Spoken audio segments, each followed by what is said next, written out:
महंगाई महज एक मुद्दा नहीं है ये, बल्कि इस देश की जनता का दर्द है। और महंगाई को लेकर हर किसी को दिक्कत परेशानी अलग अलग तरह की है, लेकिन आप इसकी शिकायत किससे करते हैं? आप एक 5 साल की बच्ची के बारे में सोचिए। जब महंगाई की मार पड़ी तो सीधी शिकायत प्रधानमंत्री नरेंद्र मोदी से इस बच्ची ने की है। प्रधानमंत्री को एक चिट्ठी लिखी है। इस चिट्ठी में कुछ ऐसा लिखा था, इसकी चर्चा संसद तक में हुई। विपक्ष के नेताओं ने संसद में महंगाई पर बहस के दौरान सरकार पर इस चिट्ठी के जरिए निशाना साधा। हम आपको अपनी रिपोर्ट में दिखाएंगे कि इस बच्ची ने प्रधानमंत्री को लिखी चिट्ठी में क्या क्या शिकायतें की हैं, लेकिन उससे पहले आज आपको संसद से ही एक और तस्वीर दिखाते हैं। महंगाई पर हो रही चर्चा के दौरान टीएमसी सांसद काकोली घोष ने सरकार पर किस अंदाज में तंज किया, जरा ये देखिए। ये सोचना चाहिए कि ईंधन में आग लगा है। कभी कभी मेरे मन में आता है कि ये सरकार बहादुर क्या हमें कच्चा खाने का आदत दिलाना चाहते हैं। कच्चा खाने का दूसरा मतलब कोई मत समझो कि दूसरा कोई मतलब है। मैं कहती हूँ कि ये सब्जी अगर मैं कच्चा खा जाती हूँ क्योंकि ईंधन नहीं मिलता है, तो वही कच्चा खाने का बात कर रही हूँ, क्योंकि एलपीजी सिलेंडर ये चंद महीनों में 4 बार एलपीजी सिलेंडर का दाम बढ़ा। 3-4 साल पहले जब इसका भाव था 600, आज हो गया 1100। तो विपक्ष के हंगामे से अलग आज जब महंगाई पर फाइनली चर्चा हुई तो उसकी एक तस्वीर ये भी थी, और किस तरह से इस बात को आगे सांसद काकोली घोष ने पहुंचाया वो आपने देखा। लेकिन 5 साल की बच्ची को जब महंगाई महसूस हुई तो उसने चिट्ठी पे कैसे अपने भाव जाहिर किए, जो प्रधानमंत्री को चिट्ठी लिखी गई है, देखिए। Kanuj district my name is Kriti Dubey. நான் 1ஆம் வகுப்பிலே படிக்கிறேன்.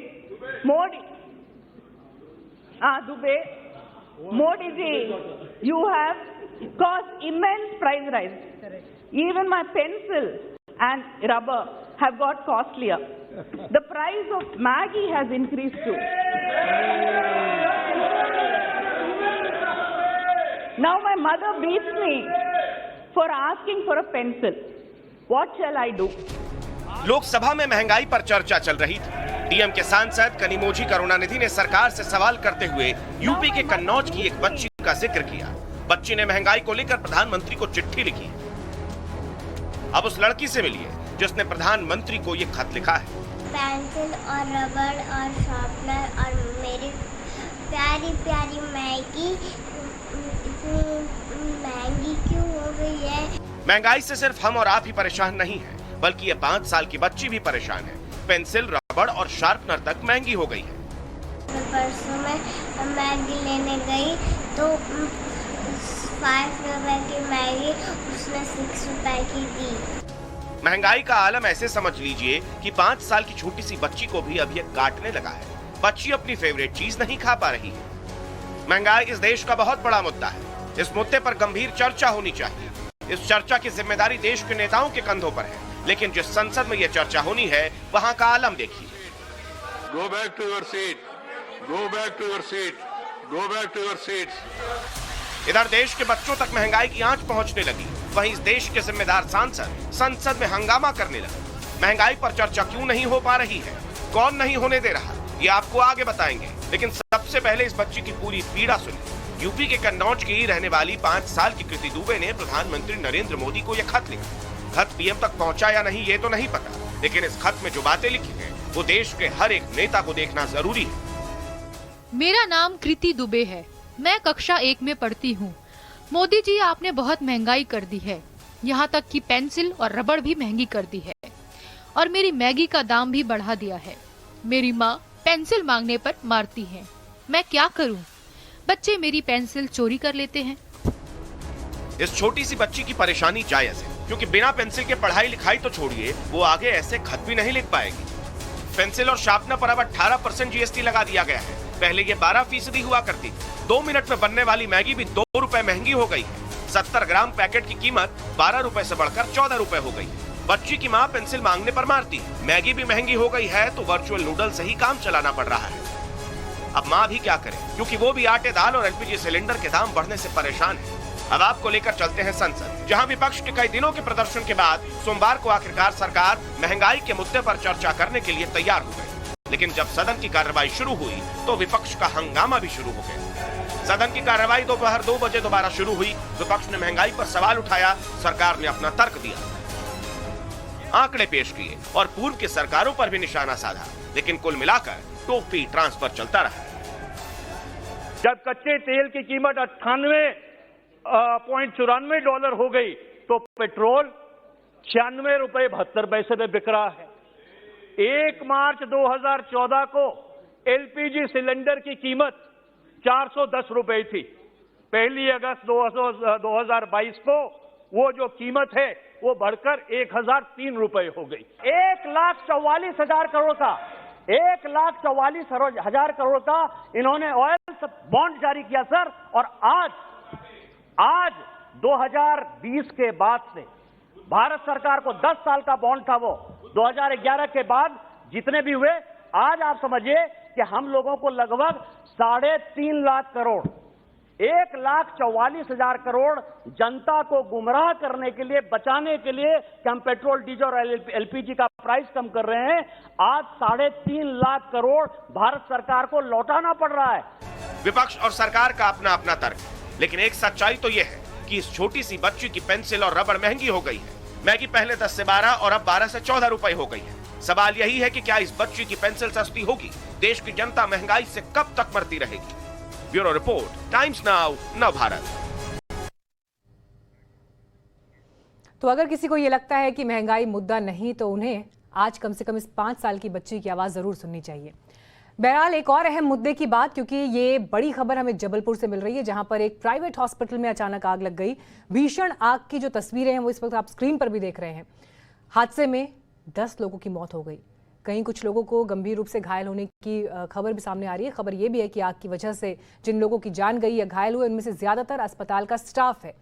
तस्वीरों को देखकर आप अंदाजा लगा सकते हैं कि आग कितनी भयानक थी, जो देखते ही देखते अस्पताल के बाकी हिस्सों तक भी फैलने लगी।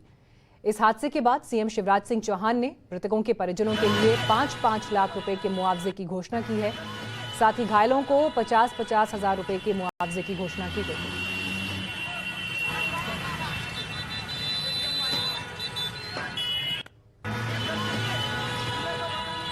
और जानकारी के साथ इस वक्त ग्राउंड से हमारे साथ पंकज साहा मौजूद हैं, हमारे सहयोगी। पंकज, अभी ग्राउंड पर क्या स्थिति है? आग काबू में आई और जो लोग वहां फंसे थे, क्या सबको निकाल लिया गया है? देखिए, आग अभी पूरी तरह से काबू में आ गई है और जितने भी लोग अंदर थे अस्पताल के, उनको बाहर निकाल लिया गया। या तो उनको बचा लिया गया है या तो उनकी मौत हो गई है, क्योंकि यहाँ पे 25 से ज्यादा का स्टाफ था और कम से कम इतना ही करीब मरीज भी थे। अब आप देख सकते हो कि ये हॉस्पिटल की हालत क्या है। ये पूरा का पूरा जो हॉस्पिटल है ये पूरी तरह से जल चुका है। कहने के लिए ये new life multi speciality hospital था, लेकिन यहाँ पर लाइफ बची नहीं, बल्कि यहाँ पर 8 लोगों की मौत हो गई है।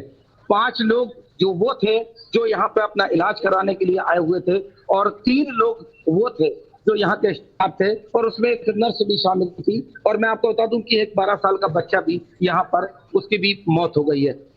और अभी वर्तमान में जो एफएसएल की जो टीम है वो यहाँ पर जांच में जुटी हुई है और वह अंदर जाके पूरी तैयारी कर रही है कि उसे अभी यहाँ पर किस तरह की जांच करे। वो रिकॉर्ड जो है वो रिकॉर्ड को यहाँ पे संभाल रही है। यहाँ तक कि डीवीआर जो है, हो सकता है कि डीवीआर में भी अगर कुछ बचा हो शॉर्ट सर्किट को लेकर। मैं आपको बता दूं कि जब यहाँ पर लाइट गोल हुई तो जनरेटर का जब शिफ्टिंग हुई है, उस शिफ्टिंग के समय जो जनरेटर में ब्लास्ट हुआ और वह उसी समय तत्काल जो है मौत ने उसका धीरे धीरे जो है भीषण रूप ले लिया। पुलिस तमाम रिकॉर्ड्स यहाँ पर जांच करने की कोशिश कर रही है कि वह किसी भी तरह से नतीजे पर पहुंच सके। और मैं आपको बताना चाहूंगा कि यहाँ पर चूंकि स्टाफ और पेशेंट बहुत ज्यादा थे, लिहाजा यहाँ पर जब पुलिस पहुंची थी तो पुलिस ने कुछ लोगों को भी बचा लिया, नहीं अन्यथा कि इसमें जो मरने वालों की संख्या थी वो और ज्यादा हो सकती थी। पंकज, आप कैजुअलिटीज का जिक्र कर रहे हैं, एक बार जरा फिर से बताइए कि वहां पर कितने घायल हो सकते हैं और कितने लोग ऐसे हैं जिनकी मौत की पुष्टि प्रशासन की तरफ से भी की गई है? देखिए, प्रशासन अभी यहाँ पर 8 लोगों की पुष्टि कर रहा है, जो 8 लोगों की मौत हुई है। उसमें से जो 5 लोग वो है जो यहाँ इलाज कराने के लिए आए थे, और जो 3 लोग थे वो यहाँ का स्टाफ था। 2 की हालत जो है वो बहुत गंभीर है, जिनको मेडिकल कॉलेज अस्पताल रेफर किया गया, और 3 जो है वो भी घायल हुए हैं, लेकिन उनकी स्थिति जो है वो खतरे से बाहर है। लेकिन जो 2 लोग हैं जो मेडिकल कॉलेज में उनको रेफर किया गया, उनकी हालत थोड़ी सी नाजुक बनी हुई है। बिल्कुल, तस्वीरें भी वहां पर इस वक्त हम लगातार दिखा रहे हैं कि आग का ये स्वरूप आप देखेंगे तो इससे अंदाजा लगा पाएंगे कि वहां पर कितने हालात खराब हुए हैं, जिनकी जानकारी अभी पंकज भी दे रहे हैं कि 8 लोगों की मौत हुई और 2 अभी बहुत ही गंभीर हालत में हैं। पंकज, अभी क्योंकि शुरुआती खबरें आ रही हैं, लेकिन आग कैसे लगी, क्या परेशानी हुई, किसी तरह की क्या कोई कोताही बरती गई, इस पर क्या अभी कोई ऑफिशियल स्टेटमेंट दिया गया है? देखिए, अभी यहाँ पर जिला प्रशासन की भी टीम यहाँ पर थी, पुलिस के आला अधिकारी भी यहाँ थे, लेकिन वो अभी किसी नतीजे पे नहीं पहुंचे हैं। हाँ, लेकिन इतना जरूरी है कि लगभग 2:30 बजे के आसपास जब यहाँ पर लाइट गई तो स्विच ओवर हुआ। जब ये जनरेटर पे जब शिफ्टिंग हुई तब यहाँ पर जो है शॉर्ट सर्किट हुआ और उस छोटी सी आग ने विकराल रूप यहाँ पर धारण कर लिया। ठीक है, आप आगे भी नजर बनाए रखिए पंकज, आपके पास अपडेट्स के लिए लौटते रहेंगे। फिलहाल आपका धन्यवाद इस जानकारी के लिए। बढ़ेंगे आगे, रुक करेंगे अगली खबर का। बात अब एक सिंगर की, जिसके भजन पर हंगामा मचा हुआ है। मौलानाओं को परेशानी हो रही है, आखिर वो मुस्लिम होकर गीत संगीत की दुनिया में क्यों है? जिस सिंगर के भजन पर यह पूरा बवाल शुरू हुआ, वो दरअसल इंडियन आइडल के मंच पर भी गा चुकी है। सोशल मीडिया पर उसके लाखों चाहने वाले हैं, उसके गानों को पसंद करने वालों की भी कमी नहीं, लेकिन धर्म के चश्मे से ही हर चीज को देखने वालों को इस बात से ऐसी दिक्कत हुई। देखिए रिपोर्ट।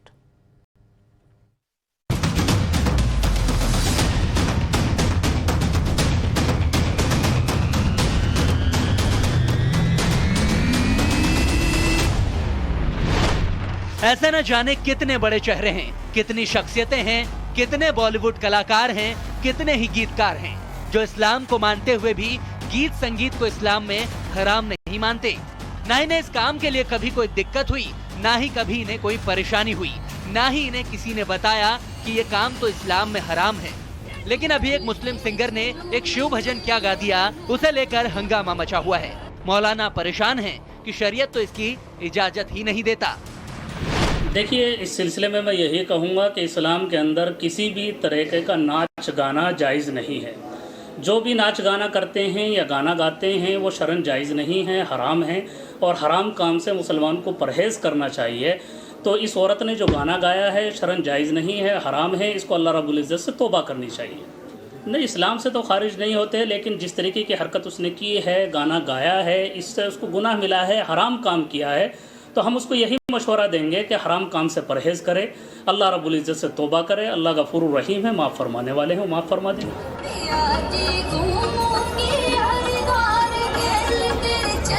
इस भजन की गायिका का नाम है फरमानी नाज। फरमानी ने भजन गाया, फिर इंटरनेट पर अपलोड कर दिया। गाना वायरल हुआ तो कुछ लोगों को ऐतराज हो गया। सबसे ज्यादा नाराजगी तो देवबंद वालों को हुई है। मतलब कला और कलाकार भी धर्म के नाम पर बांटे जा रहे हैं। कभी भी ये सोच के नहीं गाते कि भाई हम किस धर्म से हैं, हम क्यों गा रहे। तो देखो जी, कलाकार का कोई धर्म नहीं होता। हम जब अपने स्टूडियो में रहते हैं, अपना जब काम करते हैं, तो हम ये भूल जाएं कि हम कौन है।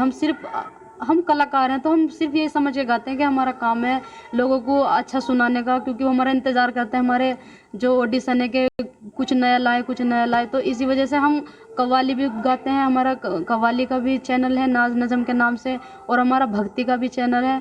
तो हम सभी तरह के उन पे अपने अच्छे कभी भजन, कव्वाली और म्यूज़िक के साथ अच्छे से अच्छे गाने उनको देते हैं।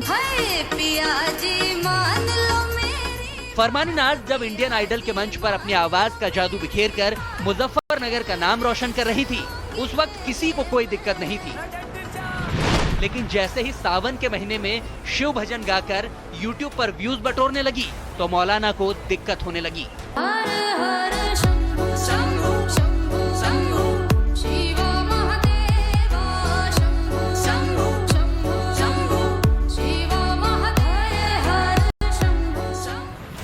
फरमानी के गीत को लाखों लोग देख चुके हैं, हजारों लोगों ने गीत को पसंद किया है। 24 जुलाई को फरमानी ने शिव भजन गाया। फरमानी के गाने को कांवड़ में खूब सुना जा रहा है। जैसे ही फरमानी का गाना वायरल हुआ, वैसे ही फरमानी की आवाज की खूब प्रशंसा होने लगी। प्रशंसकों ने फरमानी की खूब तारीफ भी की। साथ ही सोशल मीडिया पर भी प्रशंसक इस वीडियो को तेजी से वायरल कर रहे हैं। वैसा भी ये पहला मौका नहीं है जब किसी मुस्लिम सिंगर ने कोई भजन या कीर्तन गाया हो। मोहम्मद रफी ने जितने भजन गाए होंगे उसकी लिस्ट इतनी लंबी है कि गिनती ही खत्म नहीं होगी। हम तो कलाकार हैं, हम सिर्फ ये सोच के नहीं गाते कि हम मुसलमान हमने क्यों गा दिया। हम बस एक कलाकारी की अपने काम की हैसियत से गाते हैं और अपनी मर्यादा में रह गाते हैं। बाकी कुछ लोग हैं जो कह देते हैं जो उनको अच्छा लगता है कह दे, बाकी ऐसा कुछ नहीं है, क्योंकि मुसलमानों में इतने औरतें हैं, इतने आदमी हैं जो इतने बुरे बुरे काम कर ले, लेकिन उनको कोई कुछ नहीं कहता। मैं तो एक सिर्फ गाना ही गाया अपनी हैसियत की तरफ से, बस अपनी एक मर्यादा में रह के। बाकी रफी साहब है इतना अच्छा भजन गा चुके। फरमानी के लिए गीत संगीत ही रोजगार का साधन है। इसी से जो पैसे मिलते हैं उसी से परिवार चलता है। लेकिन धर्म के चश्मे से ही सब कुछ देखने वाले अक्सर ऐसी बातें नजरअंदाज कर देते हैं। ब्यूरो रिपोर्ट, टाइम्स नाउ, नव भारत।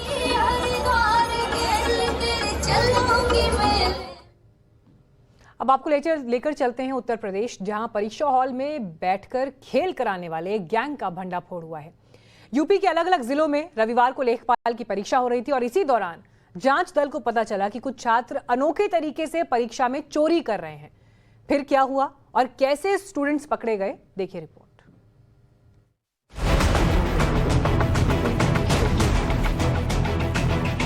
किसी के कान में ब्लूटूथ, गले के पास माइक, डिवाइस के सहारे परीक्षा में चीटिंग। बिल्कुल सिनेमाई स्टाइल में परीक्षा में चोरी चल रही थी। सबसे पहले इस डिवाइस को देखिए, बिल्कुल आपके एटीएम कार्ड या क्रेडिट कार्ड की तरह दिख रहा है। इसे देखकर कोई कह नहीं सकता कि ऐसा डिवाइस होगा जिसे कोई ब्लूटूथ के सहारे परीक्षा में बैठकर आराम से किसी से बात कर सके। निकालो उसको, निकालो कहां से कहां है, दिखाना क्या है, ये देखो। अच्छा जी, ये सब डिवाइस है ये। उत्तर प्रदेश में रविवार को लेखपाल पद के लिए जो परीक्षा आयोजित की गई थी, उसी परीक्षा में राज्य के अलग अलग जिलों में सॉल्वर गैंग के लोगों की धरपकड़ की गई। जैसे जैसे जांच आगे बढ़ी तो उस परीक्षार्थी को भी पकड़ लिया गया जो ब्लूटूथ लगाकर आराम से प्रश्नों का हल ढूंढ रहा था। जिस कमरे में लेखपाल के लिए छात्र परीक्षा दे रहे थे, उसी कमरे में चेकिंग शुरू हुई। एक छात्र पर शक हुआ तो पहले उसे पकड़ा गया, फिर एग्जाम हॉल से बाहर लाकर आराम से डिवाइस देने को कहा गया। छात्र ने एक एक करके सारी बातें भी बता दी। एग्जाम में सॉल्वर गैंग के लोगों की धरपकड़ में 21 लोग अभी तक गिरफ्तार हो चुके हैं। वाराणसी में भी 4 सॉल्वर पकड़े गए। मास्टरमाइंड की तलाश अभी भी जारी है। मुन्ना भाई वाली ये चोरी किसी एक जिले में नहीं हो रही। अयोध्या से लेकर अलीगढ़, आगरा, बरेली, मेरठ, गोरखपुर, प्रयागराज, मुरादाबाद, झांसी, कानपुर और लखनऊ के साथ साथ वाराणसी में कुल 501 परीक्षा केंद्रों पर जांच टीम ने डेरा डाल दिया। तब पता चला कि असली कहानी क्या है। एसटीएफ की टीम ने इसके लिए विशेष अभियान चलाया तो एक एक करके सभी परीक्षार्थियों के प्रवेश पत्र चेक किए गए। उसके बाद पूरी कहानी सामने आ गई। जिस प्रकार के गैंग्स के हम लोगों ने पकड़ा है, उनसे जानकारी हुई कि 7 लोगों के लिए को नकल में मदद कराने की मदद करने वाला था ये गैंग, और उसमें प्रत्येक व्यक्ति से 10-10 लाख रुपए लिए थे। इससे आप इमेजिन कर सकते हैं कि इसमें कितना ज़्यादा अमाउंट इन्वॉल्व है, और यही कारण है कि ये गैंग्स डेस्परेशन में काम करते हैं। जो गैंग्स पकड़े गए हैं उसमें एक पुराना गैंग है, केएल पटेल का गैंग रहा है, जिसने पहले भी कुछ कॉम्पिटिटिव एग्जामिनेशंस की शुचिता को भंग करने का प्रयास किया और जेल भी गया था। उसी से रिलेटेड एक व्यक्ति मिला जिसका नाम विजयकांत पटेल है, और इस गैंग पर के पूरे नेटवर्क को अब खंगालने की कोशिश की जा रही थी ताकि ये गैंग पूरी तरह से अक्रियाशील किया जा सके। इसके अलावा एक दूसरा गैंग था जो सॉल्वर्स अरेंज करता था। पुलिस के मुताबिक गिरफ्तार विजयकांत पटेल ने 10-10 लाख रुपए लेकर परीक्षा में पास कराने का जिम्मा लिया था, और ये कैसे होगा इसके लिए कैंडिडेट के कान में ब्लूटूथ लगा दिया ताकि परीक्षार्थी को उसके सवाल के जवाब आसानी से मिले। इतना ही नहीं, जिस मुख्य आरोपी को पुलिस ने धर दबोचा है, उसने कुछ दिनों पहले ग्रामीण डाक सेवा में भी फर्जी दस्तावेज के आधार पर भर्तियां करवाई। अब इसकी भी जांच हो रही है। 2 सॉल्वर्स भी पकड़े गए हैं जो बिहार के रहने वाले हैं। ये सॉल्वर्स जनरली ऐसे लड़के होते हैं जिनको कोचिंग सेंटर्स आइडेंटिफाई करते हैं जो गरीब बैकग्राउंड से हैं लेकिन बहुत ही मेधावी हैं, और इनको ले आकर के ओरिजिनल कैंडिडेट्स के बदले में बिठा करके एग्जामिनेशन पेपर सॉल्व कराया जाता है। इसमें सर जिस पटेल की आप बात कर रहे हैं, ये कहा जा रहा है कि 1 महीने के पहले इसने ग्रामीण डाक सेवा में भी कुछ अभ्यर्थियों को भर्ती करवाया था इसी सॉल्वर गैंग की मदद से, इसी इलेक्ट्रॉनिक डिवाइसेस की मदद से। ये जो पहले इन लोगों की भर्ती कराने की ये बात प्रकाश में आई है, इन्हीं से इंट्रोगेशन में ये बात निकली है, और उसमें मोडस ऑपरेंडाई बिल्कुल अलग था।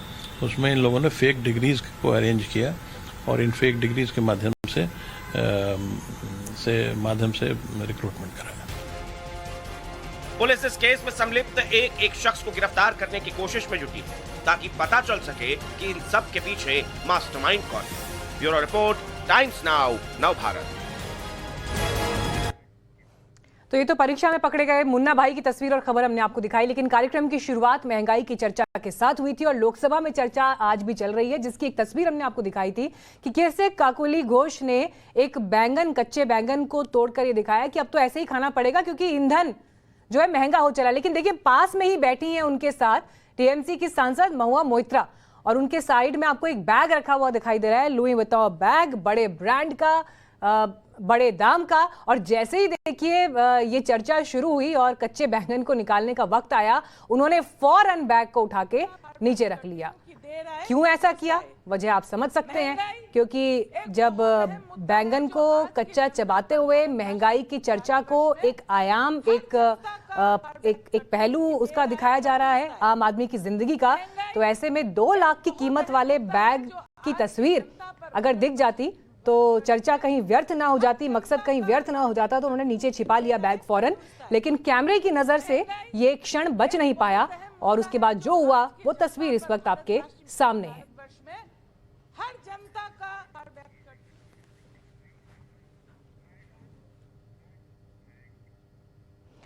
वक्त एक छोटे से ब्रेक का, कहीं मत जाइएगा क्योंकि ब्रेक के बाद आपको दिखाएंगे स्पेशल रिपोर्ट कैश क्वीन का, ऐश लोक।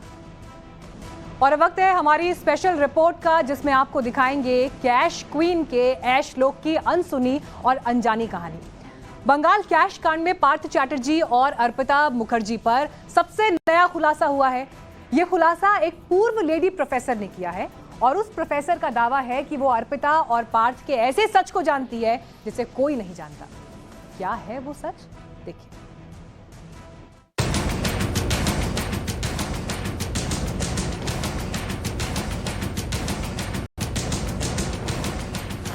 भद्रलोक में कैश क्वीन का ऐश लोक।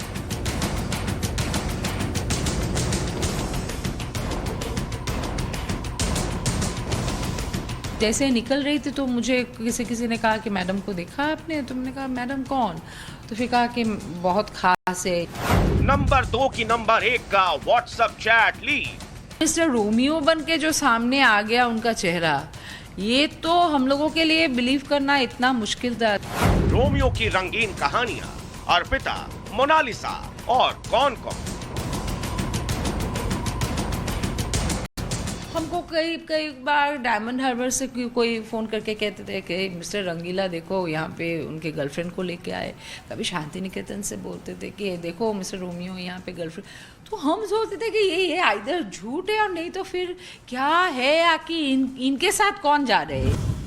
बेशुमार कैश, बेइंतहा ऐश। बंगाल की सरकार में हालिया वक्त तक नंबर 2 की हैसियत रखने वाले नामचीन पार्थ चैटर्जी और उनकी करीबी नंबर 1 लेकिन गुमनाम अर्पिता मुखर्जी की चर्चा इन दिनों हर जुबान पर है।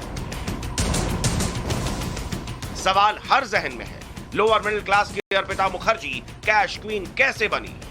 उंगली पर गिनने लायक कमाई, फिर अकूत दौलत कैसे जुटाई? एक साइड हीरोइन कद्दावर नेता के सबसे करीब कैसे आई?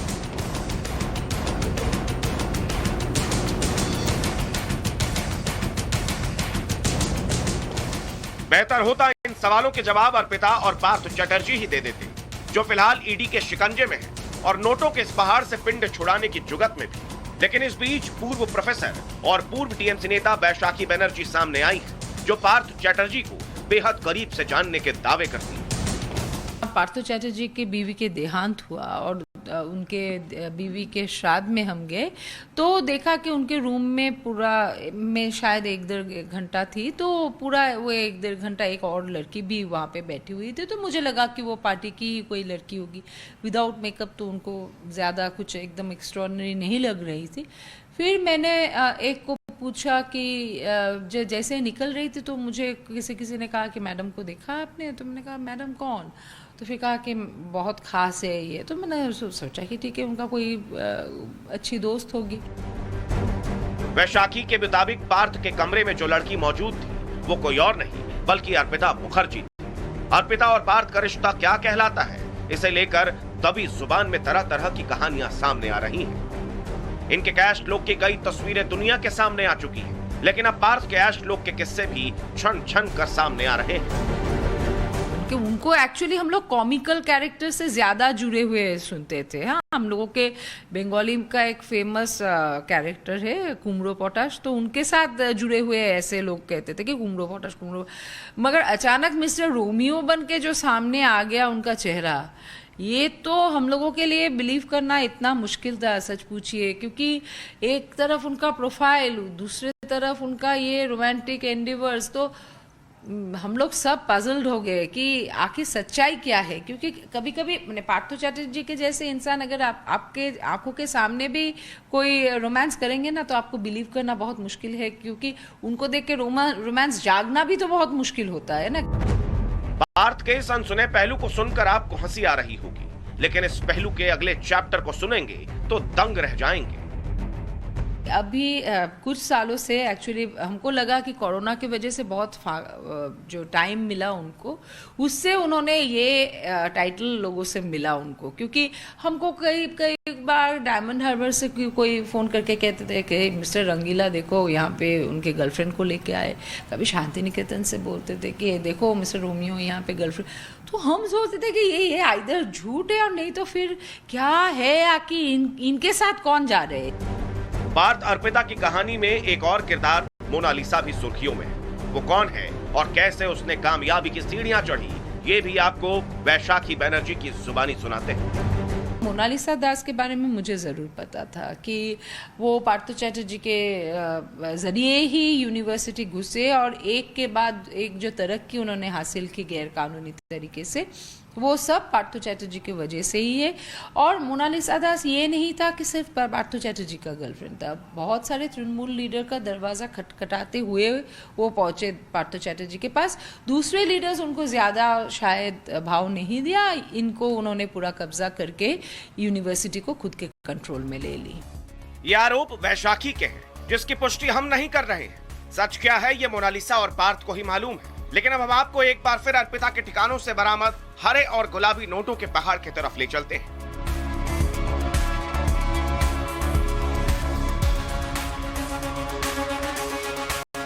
इस कैश की क्वीन अर्पिता मुखर्जी और किंग पिन पार्थ चटर्जी को कहा जा रहा है, लेकिन इसे अपना मानने से पार्थ इनकार कर रहे हैं।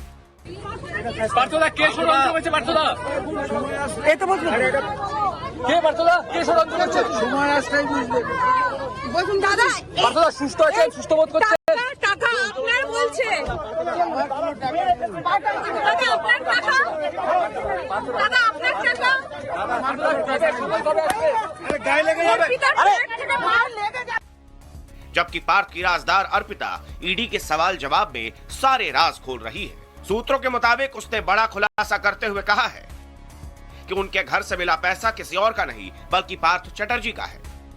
जो पैसे बरामद हुए हैं वो उन्हें छूने तक की इजाजत नहीं देते थे। वो सिर्फ पैसों और संपत्तियों की केयरटेकर थी। केयरटेकर होने के बदले पार्थ चटर्जी उसे बेहतर रहन सहन की सुविधा देते थे। इसके अलावा वो और कुछ नहीं जानती। রাস্তা রাখি এটাই বলবো, আইন আইনের পথে চলবে। অর্পিতা টাকার উৎসটা কি? অর্পিতা টাকার উৎসটা কি? অর্পিতা টাকার উৎসটা কি? बताया जा रहा है कि ईडी के सामने अर्पिता का कबूलनामा चल रहा था और पार्थ बिना पल के झपकाए उसे बेबस नजरों से देख और सुन रहे थे। सूत्रों के मुताबिक अर्पिता ने कुछ लोगों के नाम भी बताए हैं जो अर्पिता के बेलघोरिया वाले फ्लैट पर पैसे लेकर आते थे, जिसके बाद ईडी की टीम उस फ्लैट पर पहुंची थी। सीसीटीवी के फुटेज खंगाले गए ताकि पता लगाया जा सके कि अर्पिता सच बोल रही है या नहीं। अर्पिता और पार्थ से पूछताछ के बाद ईडी ने बड़ी कार्रवाई की। ईडी ने अर्पिता मुखर्जी की कंपनियों के बैंक खातों से 8 करोड़ रुपए जब्त किए। जांच में पता चला कि अर्पिता मुखर्जी की कंपनियों में भारी मात्रा में धन खपाया गया। शेल यानी फर्जी कंपनियों के जरिए असली कंपनियों के पैसे की मनी लॉन्ड्रिंग यानी हेरा फेरी की गई। टाइम्स नाउ नव भारत रिपोर्टर अनुज मिश्रा ने जब अर्पिता और पार्थ की काली कमाई के संसार की पड़ताल की तो 3 कंपनियों के बारे में खुलासा हुआ। इन सभी में अर्पिता डायरेक्टर है। ईडी अर्पिता मुखर्जी और पार्थो चटर्जी से लगातार पूछताछ कर मामले की जांच को आगे बढ़ा रही है। जिन 3 कंपनियों के बारे में ईडी को पता चला है, जिसमें अर्पिता मुखर्जी बाकायदा डायरेक्टर हैं, इस वक्त हम उन कंपनियों में से एक कंपनी पर मौजूद हैं। दरअसल ये कंपनी जो है वो इच्छे एंटरटेनमेंट प्राइवेट लिमिटेड के नाम से रजिस्टर्ड है और ये कंपनी जो है वो कोलकाता के राज डंगा रोड पे मौजूद हैं। हम तस्वीरों के जरिए आपको दिखाएंगे कि कितने बड़ी बिल्डिंग में ये कंपनी जो है वो बनी हुई है। 3 मंजिला इमारत में ये कंपनी जो है वो चल रही थी। इलाके के लोगों का ये कहना है कि यहाँ पर बाकायदा शूटिंग हुआ करती थी और अर्पिता मुखर्जी यहाँ पर आया करती थी। लेकिन जैसे ही इस पूरे मामले में ईडी ने कार्रवाई की, जैसे ही ईडी ने अर्पिता मुखर्जी और पार्थो चटर्जी को गिरफ्तार कर पूछताछ की, उसके बाद ईडी की टीम यहाँ पर भी पहुंची थी, जिसके बाद इलाके के लोगों का कहना है कि फिलहाल यहाँ पर काम बंद है।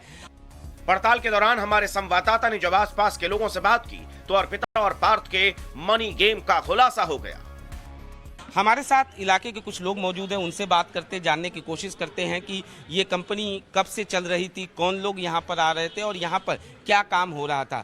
आपसे समझना चाहेंगे ये कंपनी यहाँ पर कब से चल रही थी और ये कंपनी किसकी है? एक कंपनी है अर्पिता पाल का। यहाँ पूरा काम चलता है। यहाँ शूटिंग 1 तोला 2 तोला 3 तोला लेके पूरा शूटिंग हो रहा था। तो शूटिंग पूरा अर्पिता पाल का नाम है। अर्पिता मुखर्जी? हाँ, अर्पिता मुखर्जी का है। और ये भी जानना चाहेंगे पार्थो चटर्जी क्या यहाँ पर आते थे? नहीं, हम लोग को जब शूटिंग होता था हम लोग तो 1-2 दिन के लिए आता था, और टाइम में नहीं आता था, बाद में आता था। अर्पिता खुद शान और शौकत से जीती थी। उसके 2 फ्लैट, 50 करोड़ से ज्यादा कैश और करोड़ों के जेवरात तो गल चुके हैं। लेकिन उसकी मां किस हालत में रहती है, अब वो देखिए। तस्वीरों के जरिए अगर हम आपको ये घर दिखाएं तो बेहद ही सिंपल साधारण ये घर है। एक मिडिल क्लास फैमिली जिस तरीके से रहती है उसी तरीके से उनकी माँ जो है वो यहाँ पे रहती हैं। जबकि अर्पिता मुखर्जी के फ्लैट्स की अगर हम बात करें तो करोड़ों के फ्लैट्स हैं। साथ ही साथ कई और संपत्तियों के बारे में पता चला है। उनके घर से करीब 50 करोड़ रुपए जो हैं वो उनके फ्लैटों से मिले हैं। लेकिन उनकी माँ जो है आज भी बेहद ही सिंपल तरीके से रहती हैं। इसी घर से चंद किलोमीटर की दूरी पर कोलकाता में ही रहती थी अर्पिता। वो एक ही शहर में मां से अलग जिंदगी जी रही थी, बड़े और आलीशान घर में। वो लग्जरी लाइफ जिसमें पैसा, पावर और सब कुछ था। अगर उनके लाचार माँ के तरफ देखेंगे तो इतना लोअर मिडिल क्लास बैकग्राउंड से एक सी ग्रेड आर्टिस्ट जिसका नाम कल तक अगर आप लोग बार बार नहीं दिखाते टीवी के पर्दे में तो कोई अर्पिता मुखर्जी को जानते भी नहीं, पहचानते भी नहीं। हम लोग जो देखे उनको तो हम लोग को तो कहीं पर लगा ही नहीं कि वो हीरोइन है। तो ऐसे साइड हीरोइंस हर जगह घूमते रहते हैं, तो हम लोग थोड़ी ना उनको पहचानते। लेकिन आज अर्पिता को देश क्या पूरी दुनिया जान चुकी है। वजह है कैश और ऐश की जिंदगी। लेकिन क्या ये माँ अपनी बेटी की इस पहचान से वाकिफ थी? पार्थ चटर्जी को आप जानती थी? वो आते थे यहाँ? जानती हूँ। आप नहीं जानती थी? ना, ये এখন বেরিয়েছে জানতাম। এখানে কি এই বাড়িতে কোনো লোক আসে? पिता उनके संपर्क में थी, ये बात आप जानती थी? কিছু জানতাম না বাবা, ওসব জানতাম না। খবরে শুনছি, কাগজে দেখছি, কিচ্ছু ওসব জানতাম না। এত রকম কাণ্ড কারখানা আমার নখদর পড়ি, আমার কিচ্ছু জানা নেই। মাথা খারাপ হয়ে যায় মানুষের। मुमकिन है कि अर्पिता की मां अपनी बेटी की कारगुजारियों से नावाकिफ हो, लेकिन अर्पिता के ठिकानों से जो कैश मिला है उससे ना तो वो अनजान हो सकती हैं, ना ही पार्थ। अर्पिता मुखर्जी एक्चुअली ये सोचा था कि पार्थो चैटर्जी इतना पावरफुल है, वो बचा लेंगे, अगर कभी फंसेंगे भी तो बचा लेंगे। नहीं तो जिस तरीके का वो लाइफ लीड कर रहे थे, इतने सारे प्रॉपर्टीज, इतने ज्वेलरी, किसी के घर से बरामद होना, ये वेस्ट बंगाल के कल्चर के साथ कहीं पर नहीं मिल मिलाव है। तो ये अगर वो बोलेंगे कि उनको पता नहीं था, ये कोई बिलीव नहीं करेगा। हाँ, ये है कि पार्थो चैटर्जी ने उसका इस्तेमाल किया, उन्होंने भी पार्थो चैटर्जी का इस्तेमाल किया। कौन किसका कितना इस्तेमाल किया, ये सब सामने आना बाकी है। फिलहाल ईडी की जांच जारी है और जारी है चौंकाने वाले खुलासों का सिलसिला भी। कोलकाता से तमाल साहा और अनुज मिश्रा के साथ ब्यूरो रिपोर्ट, टाइम्स नाउ, नव भारत।